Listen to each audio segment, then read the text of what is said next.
Subscribe करें हमारे YouTube channel और दबाएं बेल आइकॉन लेटेस्ट नोटिफिकेशन के लिए। नमस्कार, मैं हूं कुंदन साहू और आज की वीडियो में आप लोगों को बताऊंगा स्किन डिसीजेस यानी कि चर्म रोगों के बारे में। चर्म रोग कितने प्रकार का होता है और इनको कैसे पहचानें, कैसे एक दूसरे में अंतर स्पष्ट करें, इन सब चीज़ों के बारे में आज की वीडियो में बताऊंगा। तो वीडियो शुरू करने से पहले अगर आप मेरे चैनल पर नए हो तो मेरे चैनल को सब्सक्राइब कर दीजिए एवं घंटी वाले बटन पर भी क्लिक कर दीजिए एवं ऑल बटन पर भी क्लिक कर दीजिए। तो आइए वीडियो शुरू करते हैं।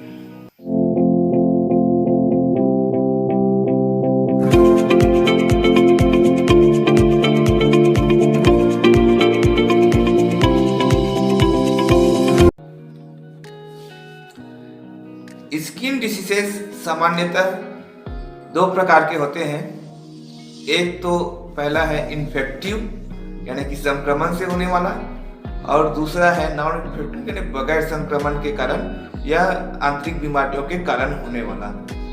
तो आइए जानते हैं पहले प्रकार के बारे में, इन्फेक्टिव या संक्रमण से होने वाला स्किन डिसीज। तो संक्रमण से स्किन डिसीजों में पहले नंबर पर आता है स्केबीज। स्केबीज जिसे सामान्य भाषा में खुजली या खच्चू भी कहते हैं। तो स्केबीज जो है अधिकतर हाथ के उंगलियों के बीच में, पैर के उंगलियों के बीच में, एक्जिला फोल्ड में, जननांगों के आसपास, नितंबों में और पेट के निचले हिस्से में, नाभि के आसपास छोटे छोटे दाने टाइप का हो जाता है, जो लेंस से देखने पर, दूरबीन से देखने पर बरोस मतलब चूहे के बिल के समान ऐसा दिखाई पड़ता है, जिसमें रात में अत्यधिक खुजली होती है और ज़्यादा खुजली होने पर उसमें पस भी और पानी भी आने लगता है। उसमें सेकेंडरी इन्फेक्शन के कारण मवाद भी आ जाता है। तो दूसरा होता है फंगल इन्फेक्शन। फंगल इन्फेक्शन जो है पूरे बॉडी में भी हो सकता है या कहीं पर दाढ़ी पर होता है, नाखून पर होता है, बाल में हो सकता है और जो कमर के पास हो सकता है, कांख पर हो सकता है। मतलब जहाँ जहाँ पर पसीना ज़्यादा आता है, जहाँ पर नमी हमेशा बने रहता है, हम साफ सफाई सही ढंग से न करने के कारण फंगल इन्फेक्शन होता है। फंगल इन्फेक्शन में लाल सफ़ेद चकत्ते जिसके किनारों पर दाने दाने दिखाई पड़ते हैं एवं अत्यधिक खुजलाने पर इसमें सेकेंडरी इन्फेक्शन भी हो जाता है, जिसके कारण बैक्टीरियल या वायरल इन्फेक्शन हो जाता है और मवाद या पस आने लगता है। तीसरा है एक्जिमा। एक्जिमा जो है संक्रमण से भी होता है, वायरल, बैक्टीरियल या फंगल संक्रमण से, या फिर बगैर संक्रमण के भी ऑटो इम्यून डिसऑर्डर के कारण से भी यह होता है। इसमें एक्जिमा में किसी पर्टिकुलर एक स्थान पर लाल सफेद धब्बा जिसमें स्केल पपड़ी टाइप का निकलेगा और अत्यधिक खुजली होगा और ज़्यादा खुजाने पर पस एवं मवाद भी आता है और यह लंबे समय तक बना रहता है। ज़्यादा पुराने होने पर इसमें इलाज भी नहीं हो पाता। तो इसे सामान्य भाषा में गांव देहात में बेमची भी कहते हैं और मेडिकल भाषा में एक्जिमा कहते हैं। चौथा है हर्पिस जोस्टर। यह हर्पिस वायरस के कारण से होता है।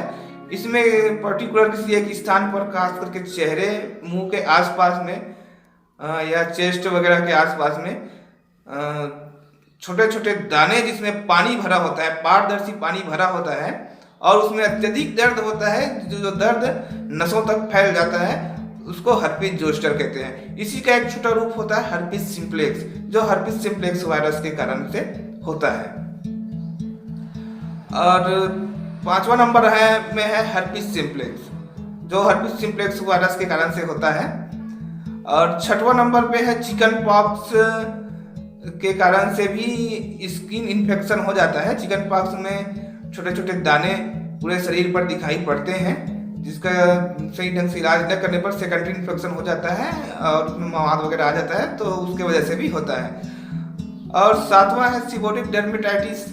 सीबरेक डर्मेटाइटिस को सामान्य भाषा में रूसी भी कहते हैं, जो बालों से चालू होकर पूरे शरीर में धीरे धीरे फैलने लगता है, जिसमें सूखी पाउडर टाइप का खुजलाने पर निकलने लगता है।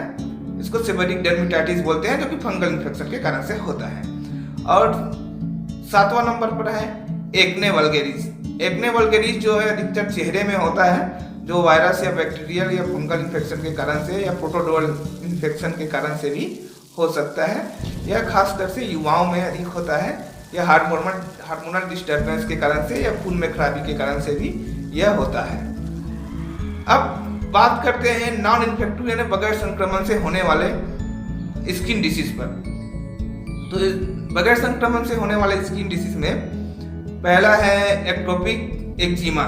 एक्टोपिक एक्जिमा जो ऑटोइम्यून डिसऑर्डर के कारण से होता है। ये जो संक्रमण से होने वाला एक्जिमा के ही तरह लक्षण इसमें होता है, जिसमें खुजली होता है, लालिमा होता है, पस आने लगता है, और यह इलाज न कराने पर क्रोनिक रूप भी ले सकता है, मतलब पुराना हो जाता है।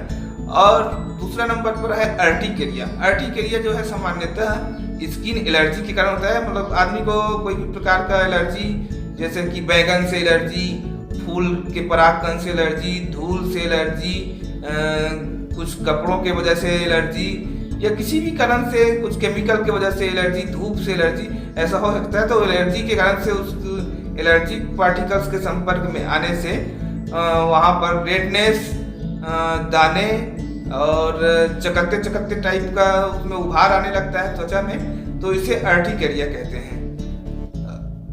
तीसरा है सोरिएसिस। सोरिएसिस जो है यह एक ऑटोइम्यून डिसऑर्डर के कारण होने वाला बीमारी है, जिसमें पूरे शरीर पर लाल और पपड़ीदार धब्बे दिखाई पड़ते हैं, और बहुत तेज इसमें दर्द भी होता है, खुजली भी होता है। इसमें लाल रंग के धब्बे रहेंगे, ऊपर में सिल्वर कलर का पपड़ी दिखाई पड़ता है। और चौथा है सन रेसेस।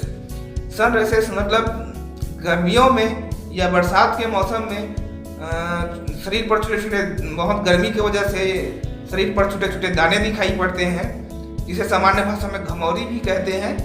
यह फंगल इन्फेक्शन की वजह से भी होता है।